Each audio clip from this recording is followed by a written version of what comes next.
Приветствую всех в эфире радио Крым Реалии. Вы на YouTube-канале Крым Реалии, поэтому подписывайтесь.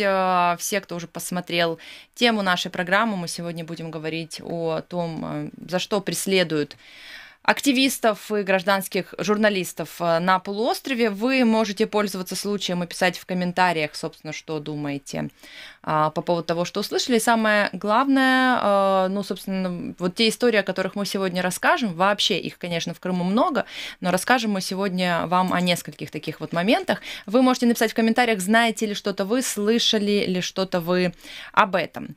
Вот, мы начинаем, и я отмечу, что это прямой эфир, поэтому в прямом эфире буду отслеживать, также стараться ваши комментарии и все ваши какие-то вопросы и какие-то вопросы, которые вы адресуете экспертам в этом эфире, я тоже буду иметь возможность зачитать. Ну что же, мы поговорим о том, за что в Крыму судят гражданских журналистов и активистов, почему дела против Джиляла и Данилович и других правозащитники считают политически мотивированными в Крыму, и могут ли крымские суды подконтрольной России выносить справедливые приговоры. Ну вот сейчас я процитирую кое-что. Это цитата из последнего слова Наримана Джиляла, который он произнес на заседании подконтрольного России Верховного суда Крыма 29 августа 2022 года.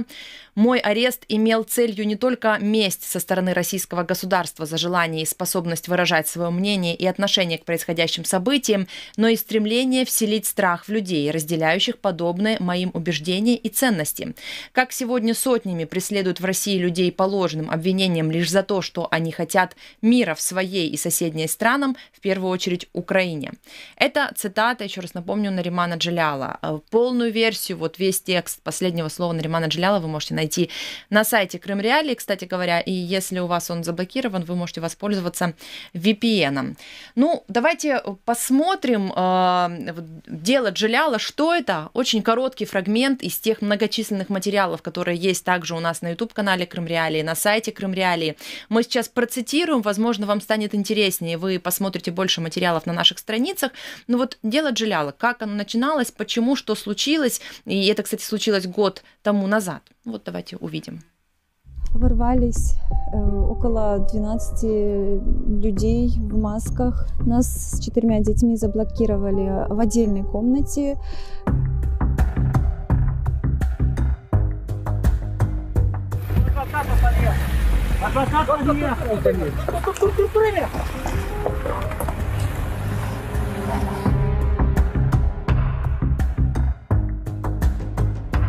По подозрению в организации диверсии задержаны первый замглавы запрещенного в России Меджлиса крымско-татарского народа Нариман Джилялов и его сообщники. В ФСБ также отметили, что Джилялов выступил в роли посредника.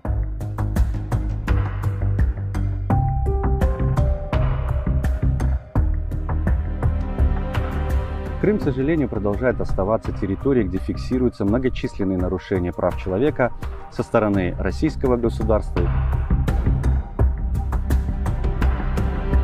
Прохання вимкнути фото і відеокамери у зв'язку з питаннями безпеки нашим шановним громадянам.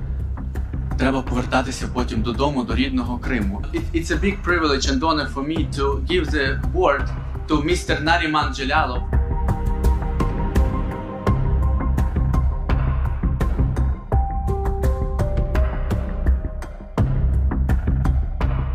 Вот написали нехорошие вещи, и другие же тоже читают и думают, что это так. А люди, я же говорю, всякие бывают, знакомые с магазина говорит, вот так им и надо, говорит одна женщина. Ну что мы ей сделали, скажи, пожалуйста. Так, тема нашей программы сегодня «Чего боится крымская власть?». Мы поговорим детальнее о деле Джиляла и Данилович. Уже есть комментарии в Ютубе под нашей трансляцией. Вот пишет Кост под аккаунтом Кост, под никнеймом, какой может быть справедливый суд у оккупантов на оккупированных территориях. Да? Ну, сейчас мы подробнее разберемся. Такие вопросы такие комментарии вы уже пишете. Мы далее поговорим с экспертами в этом эфире. Я должна еще отметить, что что Нариман Джелял, по документам Джелялов, крымско-татарский активист, политик и журналист, его судят по так называемому делу о диверсии на газопроводе. Вместе с ним российское так называемое правосудие обвиняет и братьев Азиза и Асана Ахтемовых. Приговор по этому делу огласят 21 сентября. И российское обвинение запросило 15 лет колонии для всех троих. Ну вот еще одна цитата уже из последнего слова Азиза Ахметова. И вот он говорит, Ахтемова, он говорит, почему люди, наделенные малейшей властью, считают, что им все дозволено, думают, что могут вершить судьбы других людей, заставлять их делать то, что выгодно им, и тем более пытать, вытеснять народ с родной земли, закрывать в тюрьмы тех, кто мыслит иначе. Вот это последнее слово вы также можете найти Азиза Ахтемова на страницах Крым Реалии. И это люди, которые сказали это во время заседания российского суда в Крыму. Да, мы вот опубликовали в текстовую версию, чтобы больше людей могли это прочитать. Сейчас в нашем эфире мы поговорим с первым гостем. Это Ахтем Чийгоз, народный депутат Украины, заместитель председателя Меджлиса крымско-татарского народа. Ахтем Ага с нами по скайпу. Салям алейкум. Витаю вас. Ахтем Ага, ну вот, собственно, что можно сказать по поводу этого дела, так называют все, да, дело Наримана Джеляла, и уже известно, что приговор будет в 20-х числах сентября, если его не перенесут. Если у вас какая-то, может быть, знаете, как надежда, она вроде всегда есть, что российский суд в Крыму, он даст оправдательный, например, приговор, а не те 15 лет, которые просят представители российской прокуратуры Крыма? Я, честно говоря, не устану повторять, что вообще никакой судебной системы или системы правоохранительных органов в России не существует. Банда окружила себя системой карательных органов, и она обслуживает сугубо интересы этой банды. И вот я имею в виду Путина и же с ним. Что касается оправдательного, не для этого их забирали, чтобы потом вдруг... кто в тюрьме, они все надеются. Это правда. Я сам знаю, что 3 года каждый, кто попал туда, надеется, что каким-то образом, может быть, что-то там подфартит. На самом деле... Я думаю, что это иллюзия, если продолжать думать о том, что вот карательная система, она способна на какую-то, скажем, справедливость. Да?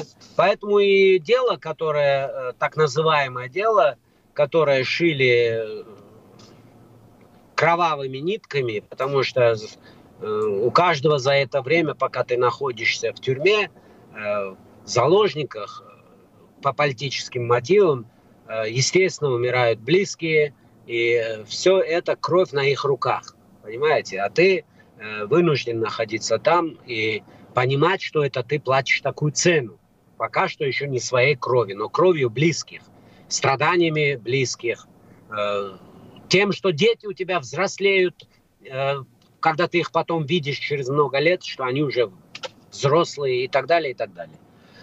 Не будет, на мой взгляд, абсолютно, вернее, будет так называемый срок, и будет он не маленький, но я знаете, в данном случае почему-то я твердо убежден, что мы, может, еще до конца года Наримана увидим на свободе. Мне сложно сказать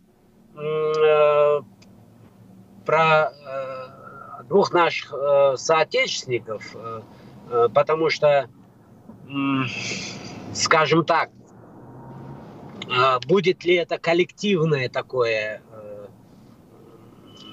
решение освободить, обменять или договориться, вот в этом вопросе мне трудно что-то сказать. Мы все очень хотим, чтобы это было списком посадили, списком освободили. Но не уверен.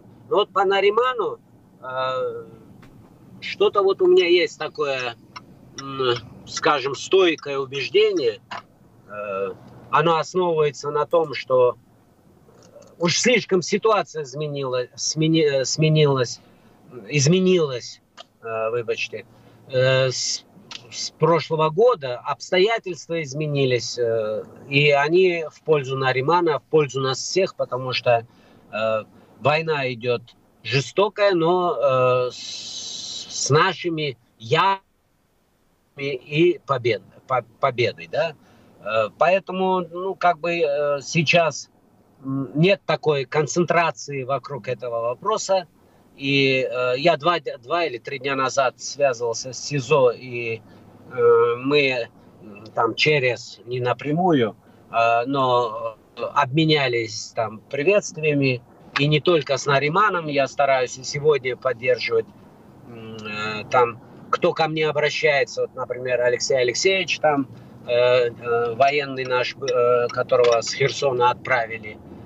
Родственники обратились и ему там внутри тюрьмы, во всяком случае, по законам тюрьмы наши помогут, я имею в виду заключенные, и поддерживать будут, и там необходимые какие-то вещи будут передавать.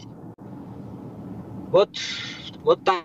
А Нариман в последнем своем слове и вообще ранее то, что его жена публиковала его письма, конечно, там и это мне очень импонирует, его романтизм, но он взрослым стал. То есть он говорит о вещах, которые подтверждают, что он знает, на что шел, знает цену его решения приехать в прошлом году на Крымскую платформу и знает цену этой борьбы за народ, за Крым, за Украину. Вот это вот ему поможет выдержать и пройти этот сложный путь. Ахтем ага, а вот я процитирую вот еще некоторую фразу из последнего слова Азиза Ахтемова, и он сказал следующее. Очевидно одно. Данное дело полностью сфабриковано, ибо в нем больше вопросов, чем ответов. Если люди на самом деле совершили преступление, если имеется доказательная база, то для чего тогда применять пытки? А после того, как вы были выбиты признательные показания, почему длительное время не пропускали адвокатов, всячески мешали им защищать нас? Зачем пытки действительно, да? Что происходит? Ведь о пытках рано или поздно общественность все равно узнает от тех политзаключенных или от их защитников. То есть такая правда, она все равно становится явной рано или поздно. Почему российские вот эти службы, правоохранительные органы и прочее вот таким образом продолжают добиваться каких-то лживых признательных показаний? Знаете, понять это нам, людям, которые имеют все признаки, наделенные для понимания человек, что ты вот человек, да, нам трудно понять действия тварей, животных. Вот я не имею в виду природных, а вот в природе. Я имею в виду вот то, что мы называем тварью, да, этих людей, и нам трудно понять их действия. Там на самом деле никому не нужны эти, скажем, доказательства. И никто никогда не поверит в то, что за все эти 8 лет там выбивали и знущалось над гидностью, да, людской. И оно на суде не работает, ну, так званом суде оно вообще не работает, миром оно не воспринимается. И даже самими, вот в тюрьме, самими этими работниками, там, оно для всех все понятно. Но сама сущность этих тварей показывает свою силу и способность, что будут добиваться своего. Вот, например, мне, когда там в начале все пытались, в открытую говорили, что все равно там расколешься, да, хотя я понимал, что им это не нужно. В данном случае статья идет о диверсии, да, и тут они по отношению к нашим ребятам применяли вот тот стандартный для них и непонятный для нас, как людей, стандартный набор этих пыток, да. И самое главное, знаете, ведь после Советского Союза потомки этих НКВДшников, КГБшников, которые десятилетиями издевались, уничтожали, убивали людей, так и не было суда справедливости, да? Вроде мир поменялся, вроде мы так думали, что Россия изменилась, а вот суда так и не было. Так вот сегодняшние эти последователи, они так и думают, что за все царь отвечать будет. А царь, гегемон этот, он-то уже голый, мы же все это понимаем, я имею в виду Путина. И вот они внутренне понимают, что все равно пройдет какой-то срок, и пофамильно будут известны и притянуты до ответственности, да, к ответственности. Да. И наказание неизбежно. Но пока гегемон, вот этот голый царь еще на троне, он как бы отвечает и несет такую коллективную ответственность, лично концентрируя ее на себе, да.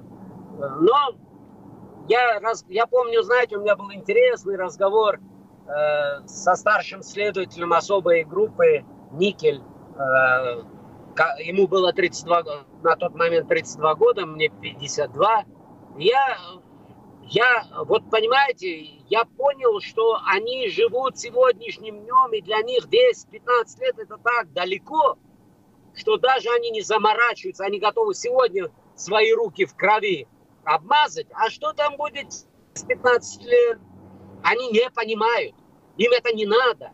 А вот когда ты им в лицо говоришь, что это может случиться, когда тебе уже будет 52, и ты где-то тебя все равно выловят по вот этим делам сегодняшним, и ты окажешься в тюрьме, но в более жестких условиях и с неизбежностью наказания, они, вот знаете, ты как будто говоришь из области нереальных вещей, да?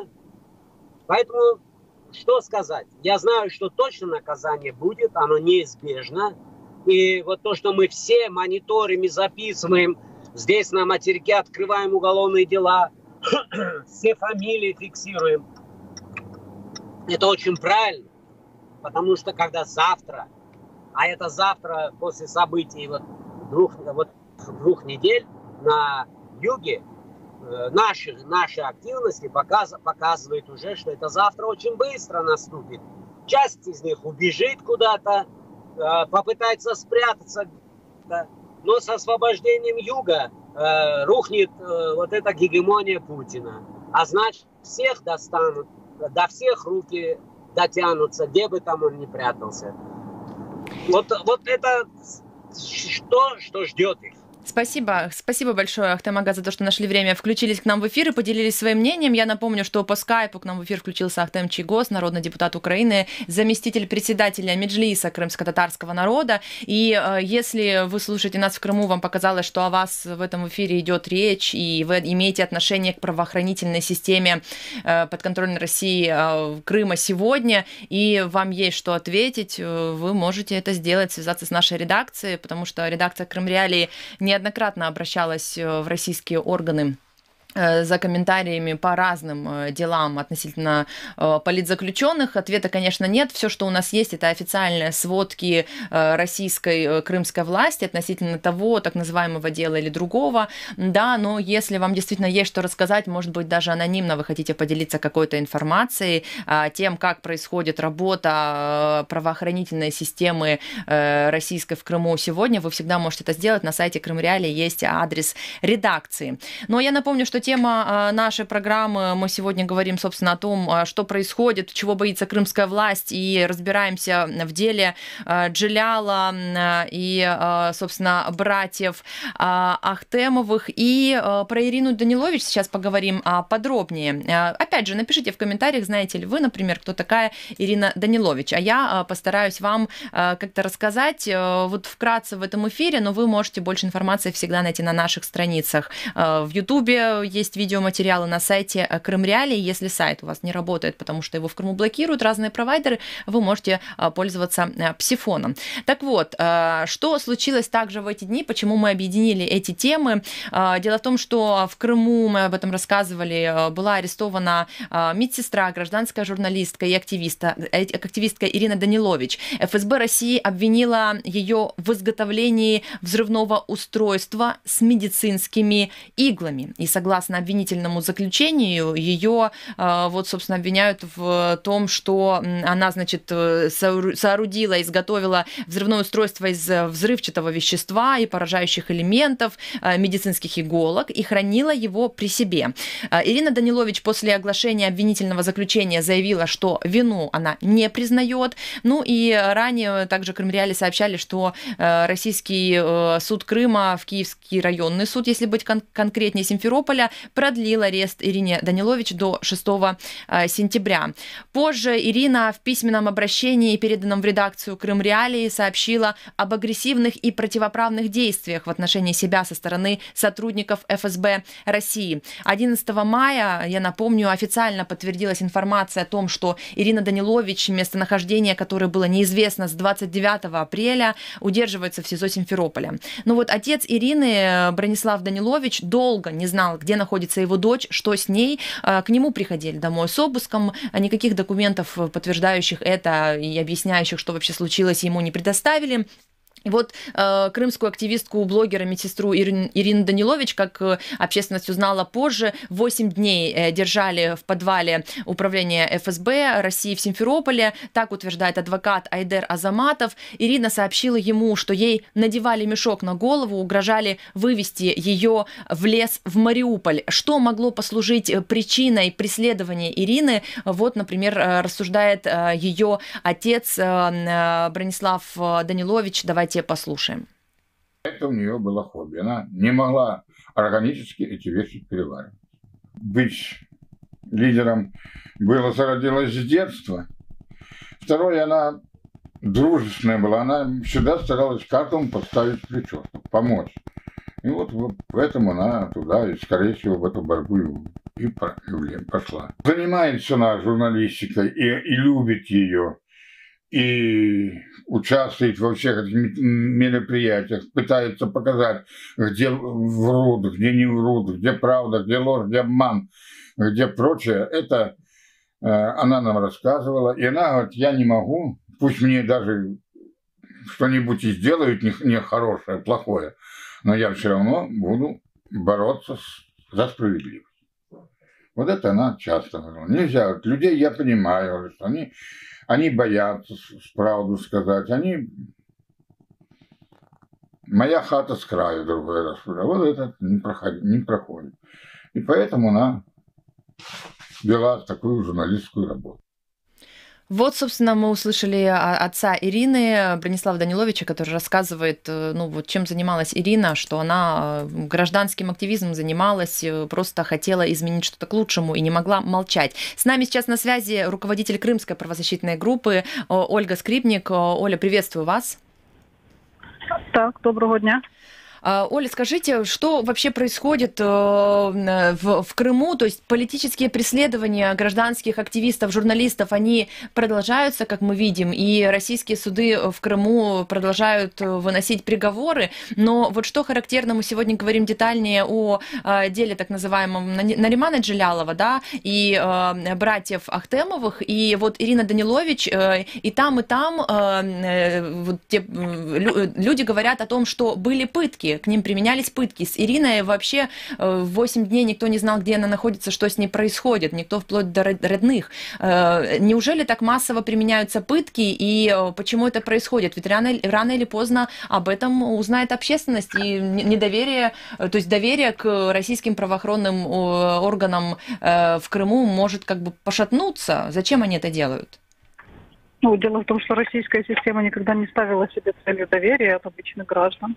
Это первое. Второе, практика пыток, она, в принципе, сложилась с самого начала, с 2014 года. И это, в принципе, просто неотъемлемый механизм так называемых расследований. То есть незаконные методы следствия – это абсолютно типично для всей системы ФСБ и полиции России.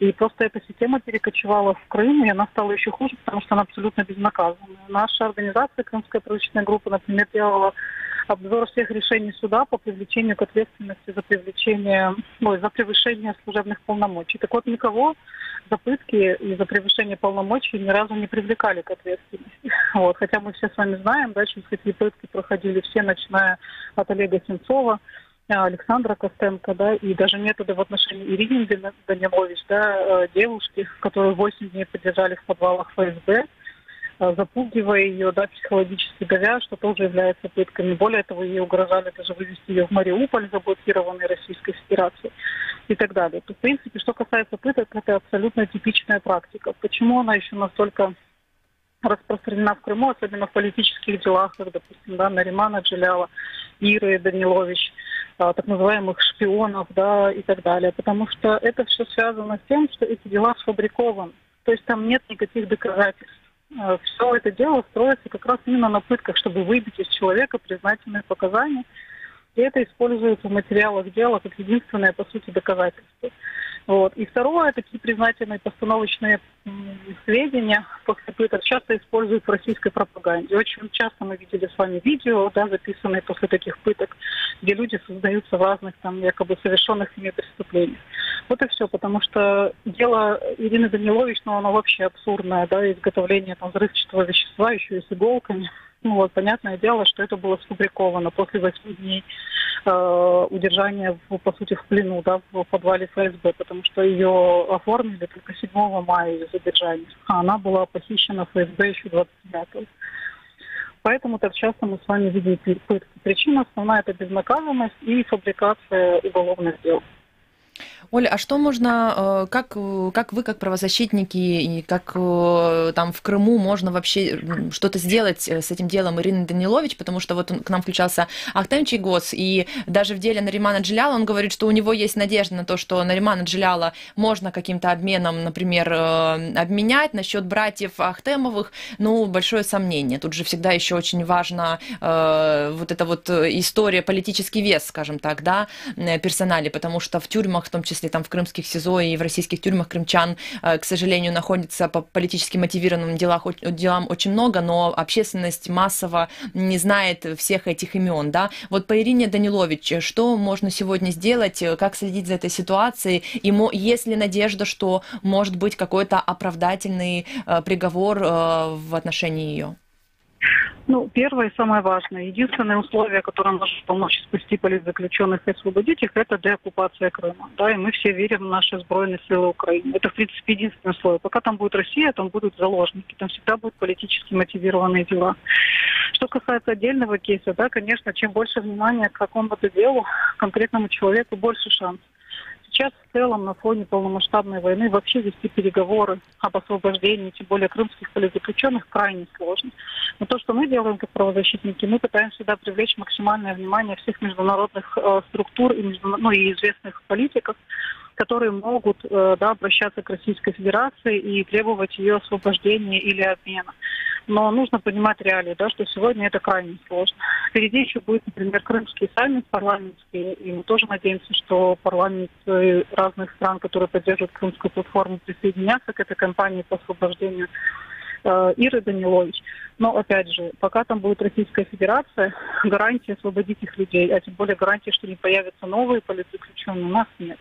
Это, конечно, единственный метод, да, сегодня и самый важный для всех крымчан, да, это полная деоккупация всего Крымского полуострова.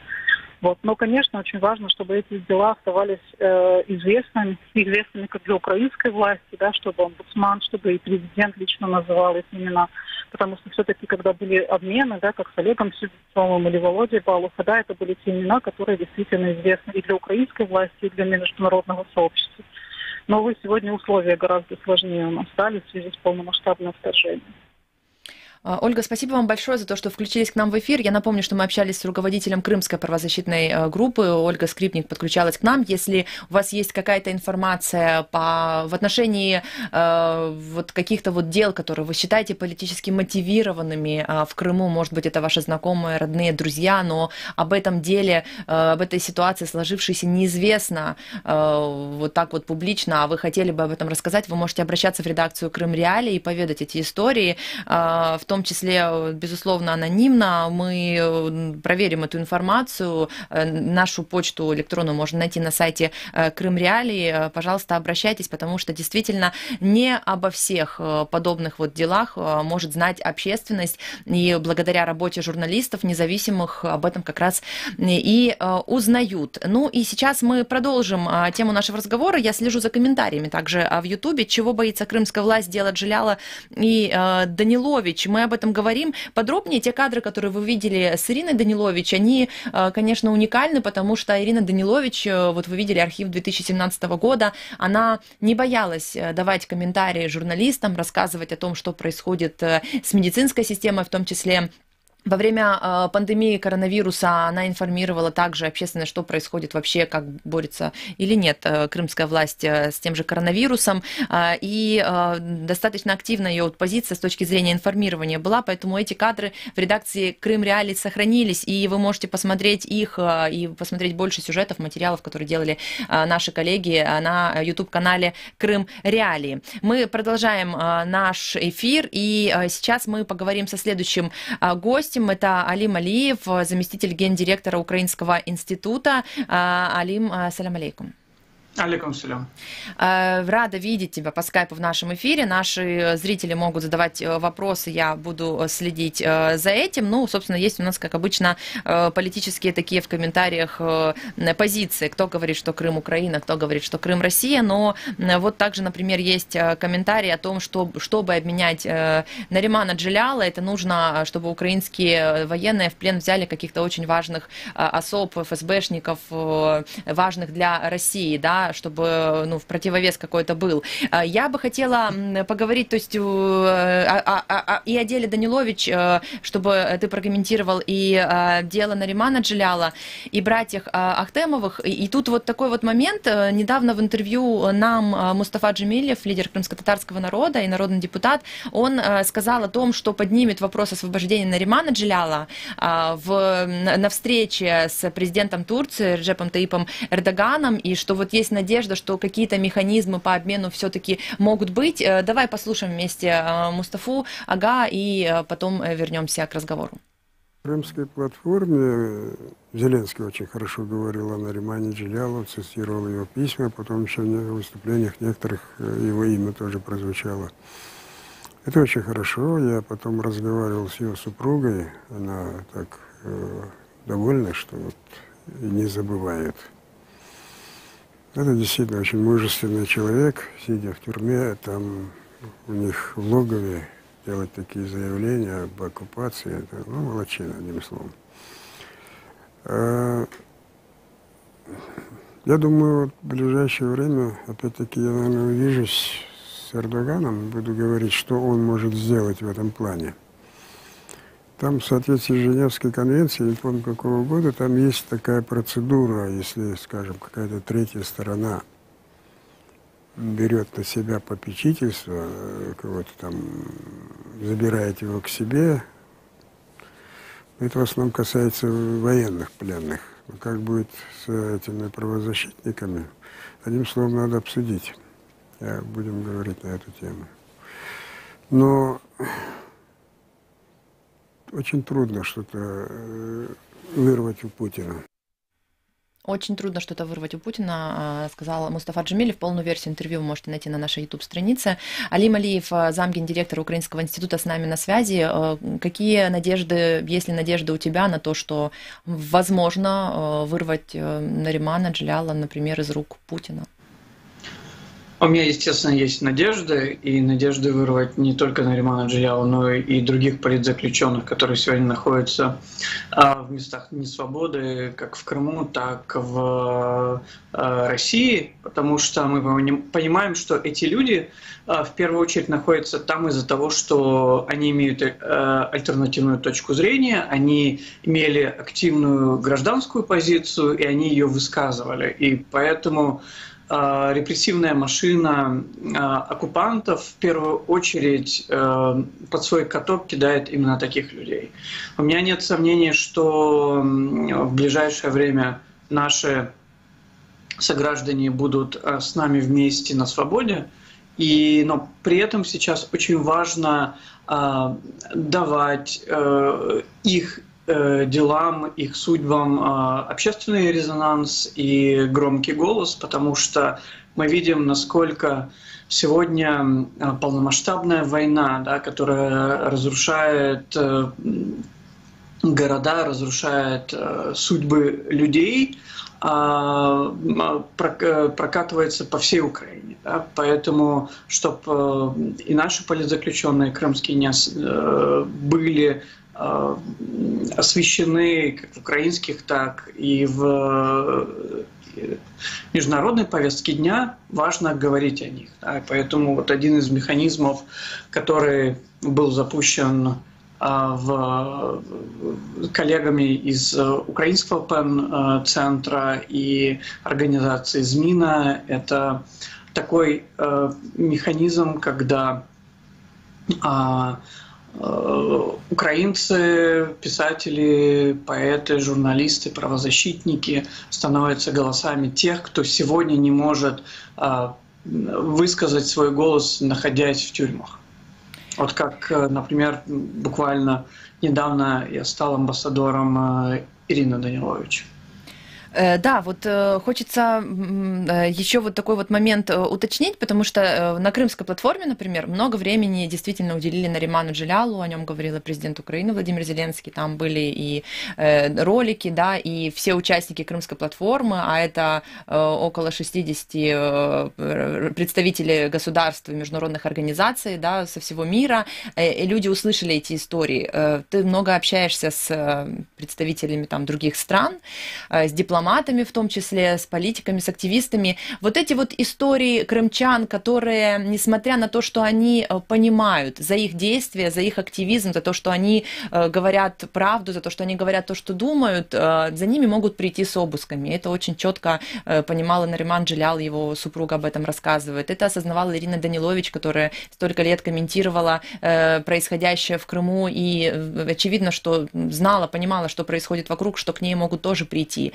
Да, ну вот как реагирует международное сообщество, эти представители других стран на то, что происходит в Крыму, на эту смелость? Их это удивляет вообще? Я думаю, что сейчас вот уровень абсурда и количество трагедий, которые Россия несет на украинскую землю, уже просто абсолютно зашкаливает. И когда мы говорим о Крыме, что сейчас считывает международное сообщество, наконец, на 9-й год войны, это то, что эта война началась из Крыма. И о чем мы сейчас также говорим, это о параллелях между Крымом и новооккупированными территориями. Потому что то, что, например, сегодня происходит в Херсоне и в Херсонской области, у меня абсолютные флешбеки с 2014 годом, да, как Россия пытается войти и закрепиться на той либо иной территории, да, начиная от похищения активистов, журналистов, запугивания, выдавливания активных людей с территории, потом перевода с гривны на рубли и потом подготовкой так званого псевдореферендума. Да, все это мы, к сожалению, сегодня видим на этих новооккупированных территориях. Поэтому мы говорим о том, что история с Крымом И война в Украине – это абсолютно одна история, и что война в Украине может закончиться лишь тогда, когда Крым будет деоккупирован. Еще тут такой момент, что часть людей, может быть, многие, мне сложно судить, но из того, что я слышу, в том числе о людях, которые вот слышали, что аннексия Крыма случилась, да, и в том числе об иностранных там журналистах, но вот этот месседж о том, что крымчане сами хотели и были, в общем-то, не против, и там же референдум прошел, он достаточно действенным был все эти годы. Но в то же время возникает вопрос, почему тогда происходят политические преследования, почему есть люди, которые не согласны, и почему их такими методами, как Ирину держали 8 дней в подвале ФСБ, надевали мешок на голову. С другими политзаключенными были пытки для того, чтобы выбить эти показания. Это происходит, потому что это еще имеет же эффект такого запугивания для остальных, что вот видите, что происходит с теми, кто не молчит, молчите и вы, да. Если бы большинство, я так просто такие вопросы задаю, может в комментариях тоже кто-то там как-то ответит, если бы большинство крымчан или там значительная часть была вот действительно так за Россию, то почему такой террор происходит в отношении тех, кто не согласен? Их бы голос был бы не так заметен, а так получается так много политических заключенных в том числе. Вот это вот тоже изменилось как-то в головах людей и украинцев, которые были, может быть, далеки от вопроса Крыма, и иностранцев, которые думали, что там все просто случилось, и теперь понимают, что там началась война, там она должна и закончиться. Вообще репрессии имеют несколько векторов из своих целевых аудиторий, да, если говорить о том, какие месседжи эти репрессии там для самих россиян, то это месседж о том, вот смотрите, мы освободили Крым и вернули его в родную гавань, и сейчас делаем все, чтобы он был частью России. Месседж для крымчан, что, смотрите, оказывается, среди вас есть террористы, экстремисты, и мы делаем все, чтобы вы без них жили спокойно. И месседж для самих международных институций, что, посмотрите, мы же боремся с глобальным терроризмом. Да? Последний месседж абсолютно не работает, и все понимают, что это репрессии, и все понимают абсурдность репрессий. Взять историю с Ириной Данилович, да, когда человека буквально вчера обвинили в том, что она создала взрывчатку из медицинских игл. Да, и таким образом вот это дело набирает все большего и большего абсурда. Либо когда Наримана Джиляла обвинили в том, что он там взрывал газопровод в Крыму, а при этом находясь в то время на Крымской платформе на саммите в Киеве. Да. И таких вещей прям очень много. Да. Эти месседжи как раз-таки они работают на внутреннюю российскую аудиторию, но они точно не работают на международную аудиторию, потому что терроризма и экстремизма до оккупации Крыма России в Крыму не было никогда. Спасибо большое за то, что подключился к нам в эфир. Алим Алиев с нами на связи, был по скайпу, заместитель гендиректора Украинского института. И, собственно, что еще Алим сказал, что он является амбассадором, и он несет информацию о деле Ирины Данилович в массы для того, чтобы об этом знало больше людей. Вы можете написать в комментариях, вот теперь прослушав эту программу, а что вы думаете относительно того, чего боится крымская власть, почему происходят вот эти преследования, почему людей пытают, их родственникам неизвестно, где они находятся там какое-то время, и потом российский суд выносит такие приговоры. Будем следить, безусловно, за делом Наримана Джиляла, братьев Ахтемовых и Ирины Данилович, и о других политически мотивированных делах, о которых говорят и политзаключенные, и, собственно, об этом говорят, их имена знают и на международной арене тоже. Это Крым Реалии. Подписывайтесь на наш канал, пишите комментарии, ищите нашу почту редакционную. Если у вас есть какая-то информация, вы можете делиться ею с нами. До встречи!